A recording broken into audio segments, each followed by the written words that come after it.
Guys, we're back and today we are going to be talking about how to choose the right electives.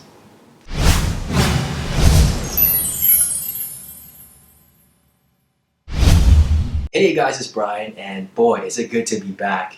I was on vacation for the last few weeks and on my very last day in vacation, I got sick. I got hit with the flu the morning of the very last day where we were supposed to fly home. The flight sucked. I was down and out with the flu and the recovery.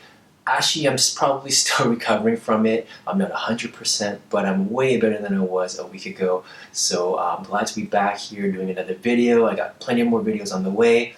So guys, thank you for sticking around. Let's get to it.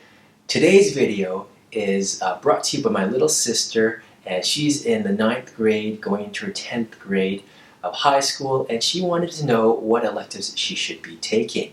So I have the electives right here. A lot of the electives you should be quite familiar with. Now this is the 9th grade, and you've got your engineering, your textiles 10, foods and nutrition, you've got business education, carpentry, pretty much the standard issue electives. You've also got things like game design, photography. So you got a lot of choices here.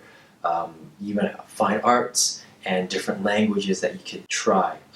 Spanish and French, for example. So you've got a lot to choose from, and she's coming from a place of what electives that she should be taking in terms of getting a good grade or what would be good for her future. Now, I answer this question a little bit differently. Typically, in the high school situation, your grades are important in terms of getting to the university, for example, but when it comes to the longer term or bigger picture situation, grades don't really matter that much. But what really does matter is skill set. You gotta have a good and wide range of skill sets. And so if you come from that place, you wanna look at your electives very differently. When I was in high school, I looked at electives in terms of also same thing, my grades, what I was good at. And for me, I was good at drafting. I enjoyed drafting. I was thinking about becoming an engineer or maybe an electrical engineer, so I took a lot of electronics classes.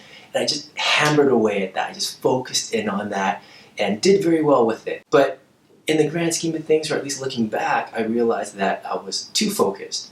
All my skills were based on electronics and drafting, and that was it. What you want to look at is how do you get skills that complement you, that are a little bit different from what you're currently used to. So for example, if you are someone that focuses on arts a lot or on history a lot, maybe you might want to look at something completely opposite, like woodworking or metalwork, doing something with your hands.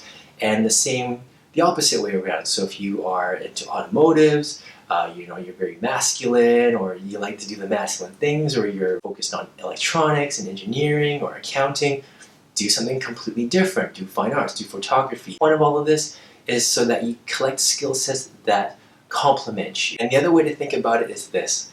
Let's say you are a masculine guy and you want to fix cars, or you want to work with your hands, and I totally get that. Now, fast forward 5 years from now, 6 years from now, 10 years from now, and you are in a really good relationship and you've met this really awesome girl and you really want to impress her, and you're thinking maybe I should cook for her. Now, if you've never been in the kitchen before, you probably have no idea what the hell basic pots and pans are, what the basic utensils are, what a sieve is. So the whole point there is maybe you might want to look at taking a foods and nutrition course or like a home ec course. And it's a complete counterintuitive thing that you might want to do.